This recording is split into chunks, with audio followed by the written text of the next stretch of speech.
제가 이제 감리교 신학교에서 종교 철학 과목을 가르치는데 제가 가르치는 과목이 종교 다원주의, 그 다음에 종교 간 대화 뭐 이런 걸 가르쳐요. 그런 걸 이제 가르치고 또 이번 학기에는 뭘 가르치는가 하면 불교학 연구라는 걸 가르쳐요. 불교학 연구, 여러분 되게 생소하시죠? 네. 목사가 불교를 가르친다는 게 정말 이상하잖아요. 그죠?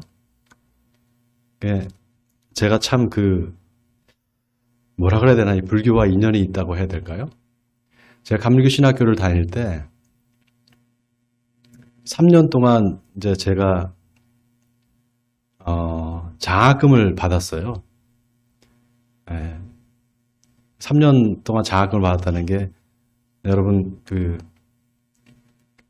감리교 신학대학이 성적 장학금을 줘요. 성적 장학금을 두 가지로 나눠주는데 1등을 하면 300만 원을 다 줍니다. 근데 제가 신학교 이제 대학원 과정 6학기 중에 4번을 300만 원을 받았어요. 제 자랑 하는 거예요, 지금. 제 자랑 하는 겁니다. 네.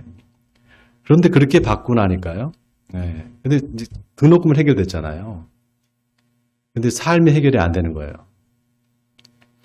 근데 저한테 장학금을 준 그 장학 단체가 불교 단체였어요. 희한하죠? 네. 저하고 불교하고 인연이 있는 것 같아요. 제가 이런 얘기를 하니까 여러분 아마 좀 이상하게 생각하실 수도 있겠어요. 혹시 사이비 목사가 아닐까. 근데 여러분, 제가 종교 철학에서 종교 간 대화나 종교 다원주의를 가리킨다고 해서 종교 다원주의자는 아닙니다. 불교를 가리킨다고 해서 불교 신자는 아니고요. 많은 사람들이 오해를 해요. 제가 종교 다원주의를 가리킨다 그러면 혹시 목사님 좀 이상한 사람 아닌가? 여러분 걱정 안 하셔도 됩니다. 누구보다도 저는 예수님을 사랑하고 예수님을 인격적으로 만난 사람입니다. 오늘 설교 제목이 종교인과 그리스도인입니다. 기독교를 많은 사람들이 배타적이다 이렇게 말합니다. 당신 예수 안 믿으면 지옥 갑니다. 여러분, 이게 복음일까요? 당신 예수 안 믿으면 지옥 가요. 이게 복음일까요? 여러분, 그건 복음이 아닙니다. 누구든지 예수를 믿으면 구원받고 천국에 간다. 이게 복음이죠. 예수 믿으면 지옥 간다. 이건 일종의 협박처럼 들리지 않습니까? 믿지 않은 사람한테 예수 안 믿으면 당신 지옥 가. 그러면 그 말을 듣고 무서워서 예수를 믿어야 되겠다고 교회를 나올까요? 아니요. 더 안 믿게 됩니다. 배타적이라는 것은 자기들끼리 딱 뭉쳐서 사람들이 그 안에 들어가지 못하는 걸 배타적이라고 말합니다. 예수의 복음이 그런 거냐? 아니에요, 여러분. 복음은 누구나 예수를 믿으면 구원받는다. 이게 복음입니다. 그래서 우리가 말을 어떻게 하느냐에 따라서 기독교는 아주 배타적인 종교가 될 수 있어요. 누가복음 10장에 보면 한 율법사가 와서 예수님한테 물어봅니다. 선생님, 내가 뭘 해야 영생을 얻을 수 있습니까? 그때 예수님께서 뭐라고 하시는가 하면 율법이 뭐라고 써 있느냐, 그리고 네가 그걸 어떻게 읽느냐, 이렇게 말씀하세요. 그러니까 율법사가 네 마음을 다하고 목숨을 다하고 힘을 다해 주 너희 하나님을 사랑하라고 했습니다. 또 내 이웃을 내 몸과 같이 사랑하라고 했습니다. 이렇게 말하니까 예수님께서 네 대답이 옳도다. 그대로 행하라. 그러면 살리라. 그러니까 율법사가 그러면 내 이웃이 누굽니까? 이렇게 물어봅니다. 그때 예수님께서 선한 사마리아인의 비유를 하시죠. 여러분, 선한 사마리아인의 비유 다 아시죠? 네. 어떤 사람이 강도를 만나서 죽게 된 거예요. 근데 제사장이 지나가면서 그 사람을 보고 그냥 지나가 버립니다. 또 레위인이 지나가다가 그 강도 만난 사람을 보고 그냥 지나쳐 버려요. 그런데 한 사마리아 사람이 그 강도 만난 사람을 보고 자기 나귀에 태워서 데리고 가서 주막에 가서 그 사람을 정성껏 돌봐주고 자기가 다시 돌아올 때까지 비용이 더 들면 내가 그 비용을 지불할 테니 이 사람을 좀 더 잘 봐달라 이렇게 말을 합니다. 여러분, 예수님께서 이 비유를 하신 이유가 뭘까요? 제사장, 레위인, 여러분, 이런 사람들이 누굽니까? 당시의 유대교의 종교 지도자들이잖아요. 말하자면 종교인들입니다. 뭘 말씀하시고 싶은가? 같은 종교를 믿는다고 해서 이웃이 아니라는 겁니다. 지금 감옥을 만난 사람은 그 죽게 된 사람한테 가서 도와주는 그 사람이 이웃이라는 거예요. 여러분, 사마리아인은 지금으로 말하면 안 믿는 사람이에요. 이방인입니다. 아니, 어쩌면 그 사람은 다른 종교인일 수도 있어요. 그런데 강도 만난 자의 이웃이 되어주는 거예요. 자, 오늘 설교 제목이 여러분, 종교인과 그리스도인이에요. 종교인과 그리스도인 어떤 차이가 있을까요? 결론부터 말씀드리면요. 자유가 있느냐 없느냐입니다. 자유가 있느냐 없느냐예요. 여러분, 선한 사마리아인의 비유, 왜 선한 사마리아인이라고 했을까요? 선하다는 말, 여러분, 이 말이 참 중요합니다. 선하다. 예수님한테 젊은 관리가 선한 선생님이여 이렇게 말합니다. 예수님께서 그때 왜 나를 선하다 하느냐? 선한 분은 하나님 한 분이다 이렇게 말하잖아요. 임마누엘 칸트가 한 말 중에 유명한 말이 있어요. 세상에 선한 것은 오직 딱 하나, 선의지뿐이다.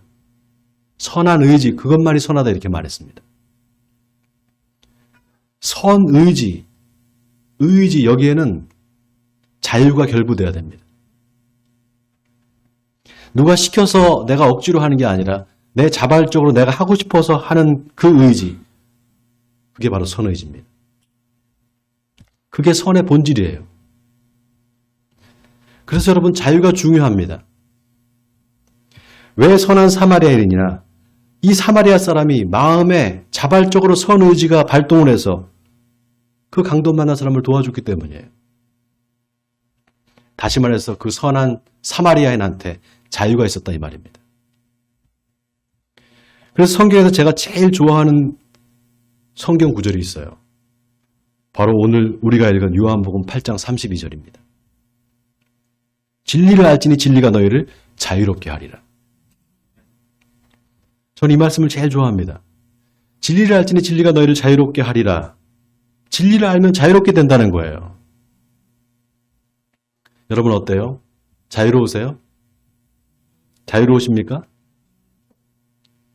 아니면 자유롭고 싶으세요? 자유롭고 싶으세요? 예라고 하는 사람은 자유롭지 않다는 건가요? 지금? 자, 진리를 알지니 진리가 너희를 자유롭게 하리라. 여러분, 이 문장에서요. 진리는 수단입니다. 자유가 목적이에요. 진리를 알지니 진리가 너희를 자유롭게 하리라. 그렇게 말했으니까 진리는 수단이고 자유가 목적이잖아요. 자, 그럼 질문이 있습니다. 진리와 자유 중에 어떤 게 더 중요합니까? 진리가 중요합니까? 자유가 중요합니까? 예?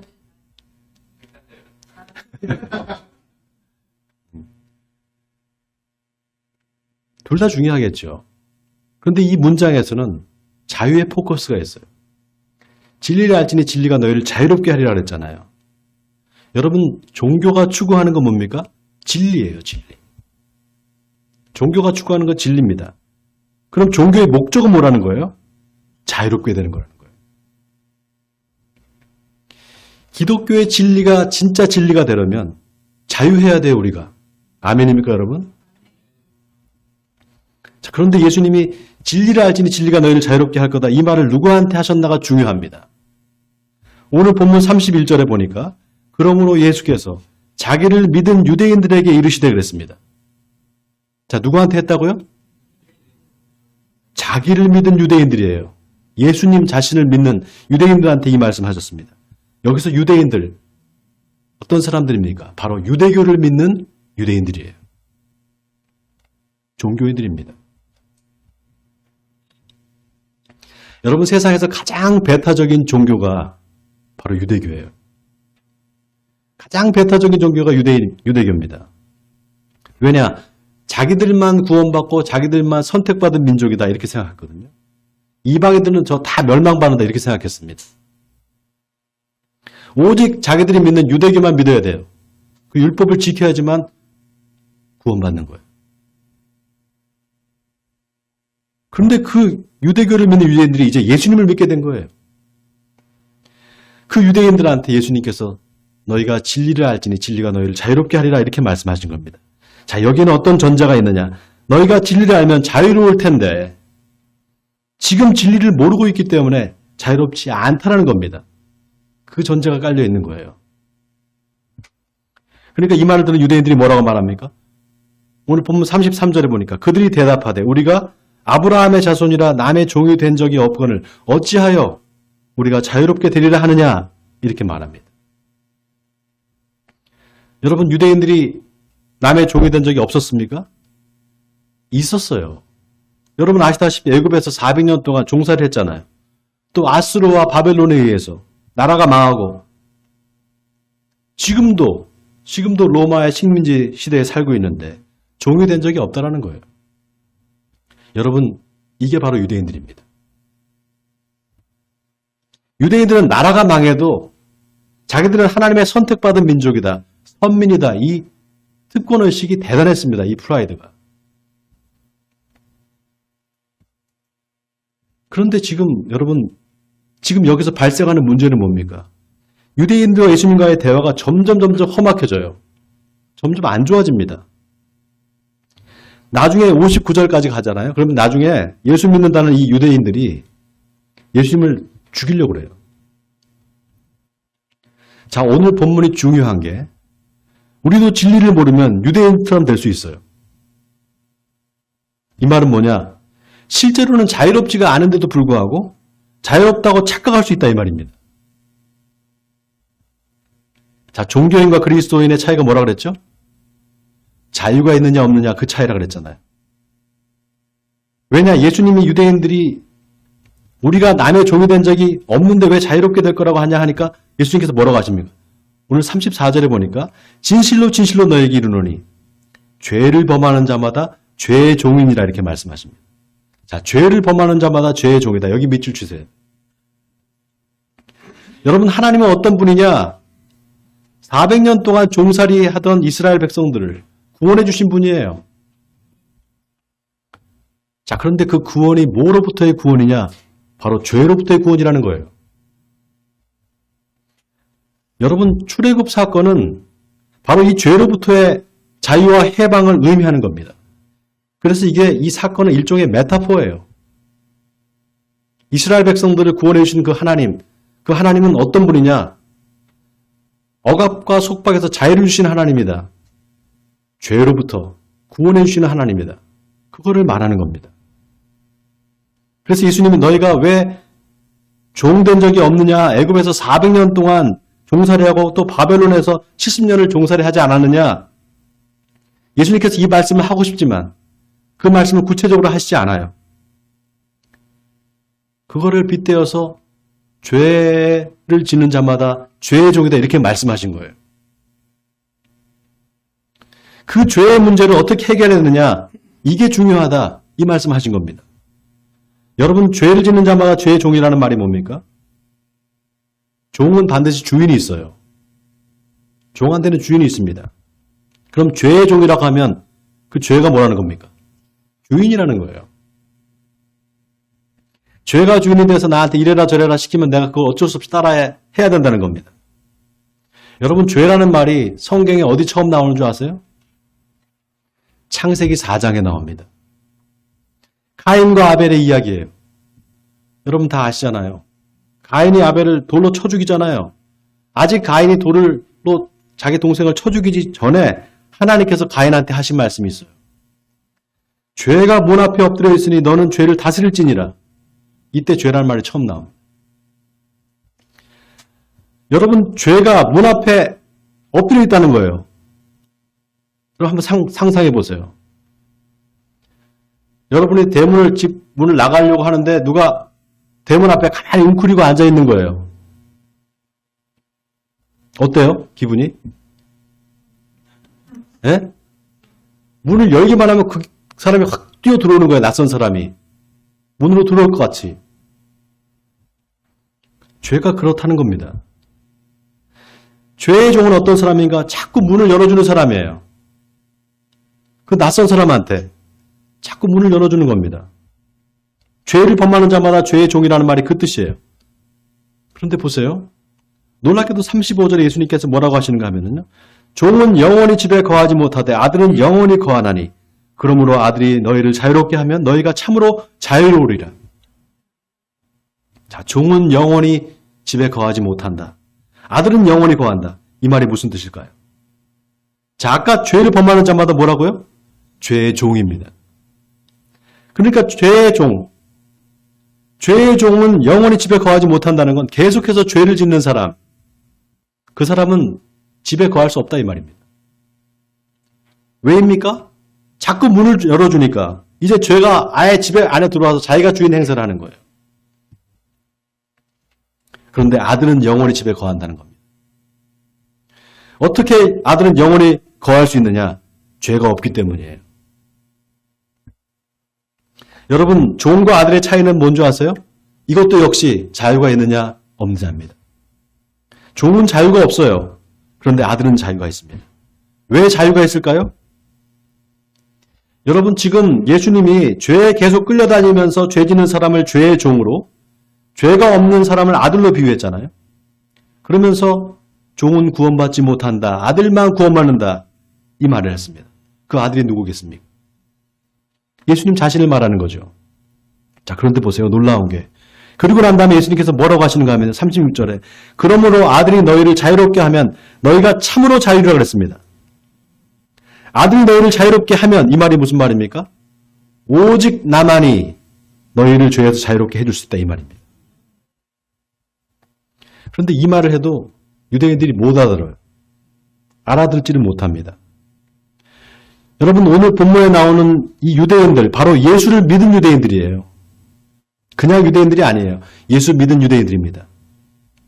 그 사람들이 이상하게도 예수님을 믿는다고 하는데 예수님의 말이 무슨 뜻인지는 못 알아듣습니다. 왜 못 알아듣느냐? 그들이 갖고 있었던 배타성 때문이에요. 유대인가 가지고 있었던 배타성, 바로 하나님이 우리 민족만 구원해 주실 거야. 이 배타성 때문입니다. 이 배타성이 어디서부터 나왔느냐? 바로 선민의식에서부터 나왔어요. 여기서 우리가 깨달아야 될 게 있어요, 여러분. 그게 뭔가? 종교가 나를 구원해 주지 않는다는 겁니다. 여러분, 유대인들을 보세요. 그 유대교를 믿는 유대인들이 얼마나 하나님을 잘 믿었습니까? 얼마나 열심히 있었습니까? 얼마나 철저히 율법을 지켰습니까? 종교생활만큼 유대인들한테 종교생활만큼은 유대인들이 최고예요, 여러분.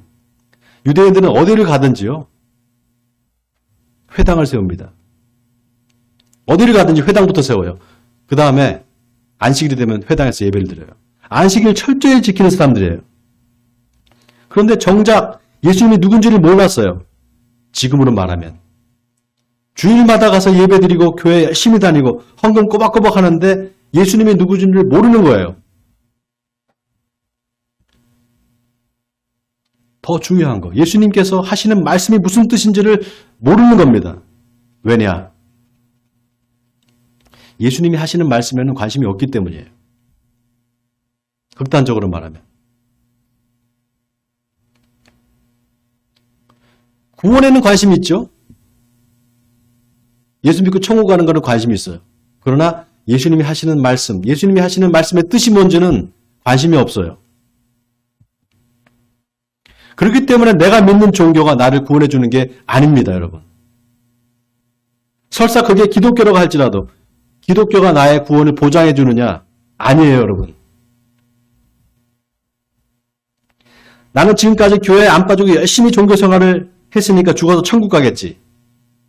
미안한 얘기지만 천국에 못 갈 수도 있습니다. 그럼 누가 여러분의 구원을 보장해 줄까요? 바로 예수 그리스도입니다. 더 정확하게 말하면 예수 그리스도와 그분의 말씀을 믿는 것, 이게 저와 여러분의 구원을 보장해 줄 수 있습니다.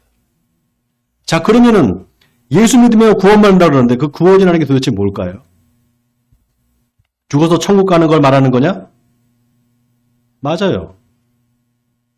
기독교의 구원은 반드시 천국 가는 겁니다. 예수 믿으면. 근데 그러려면 먼저 해야 될 게 있어요. 먼저 죄에서 구원받아야 돼요. 천국에 가는 건 죄에서 구원받은 결과로 가는 겁니다. 그러니까 뭐가 중요해요? 죄에서 구원받는 게 중요하죠. 뭐가 중요하다고요? 죄에서 구원받는 거. 그 죄로부터 우리를 구원할 수 있는 분이 바로 예수님입니다. 자, 그러면 여러분에게 묻겠습니다. 여러분 예수님 믿으세요? 아멘, 잘하시네요. 자, 그러면 여러분 구원 받으신 거예요. 무엇으로부터 구원받은 거죠? 죄로부터 구원받은 거예요.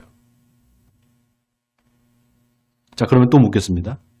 그렇다면 여러분 지금 자유하십니까? 그렇다면 여러분 지금 자유하세요?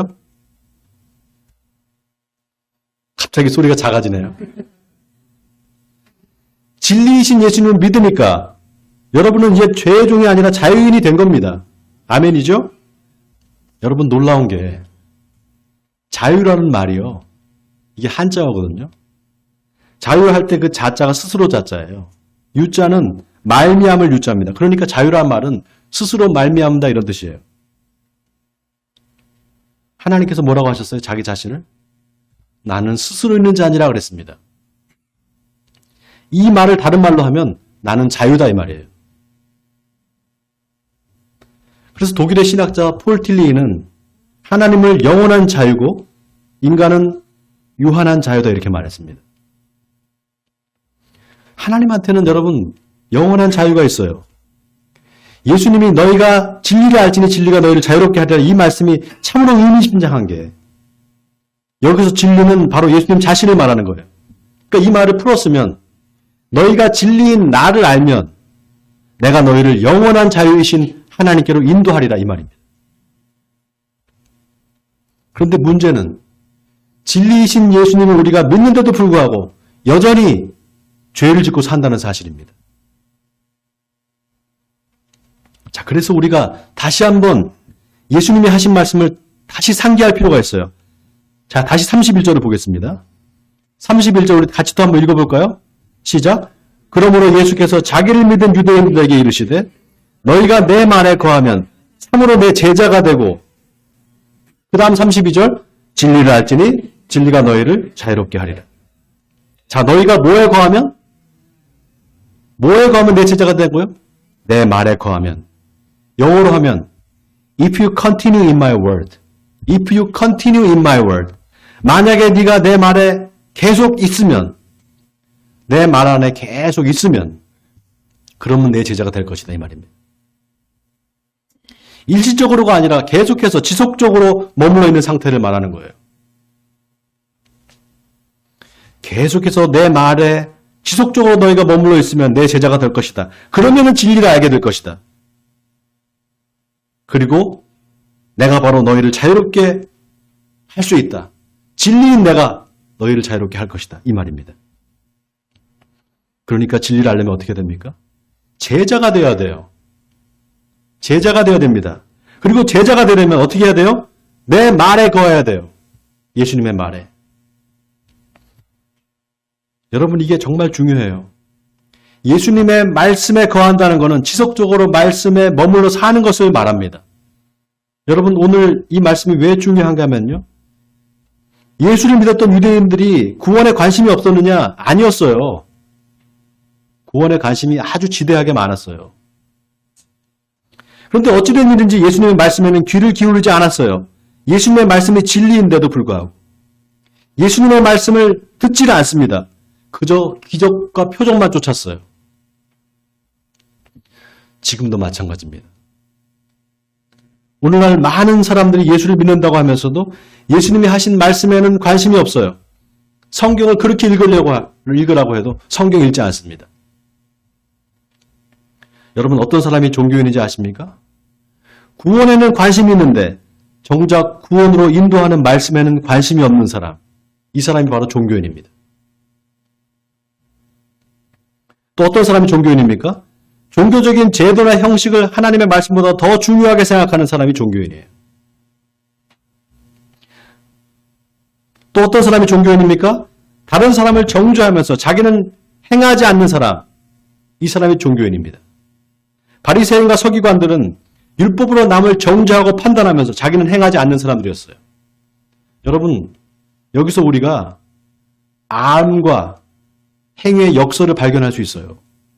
여러분, 유대인들은 율법을 잘 아는 사람들이에요. 그렇잖아요. 율법을 잘 아는 사람들이죠. 대제사장 서기관들 율법을 얼마나 잘 아는 사람들입니까? 그러니까 착각을 하는 거예요. 아니까 행한다고 착각하는 겁니다.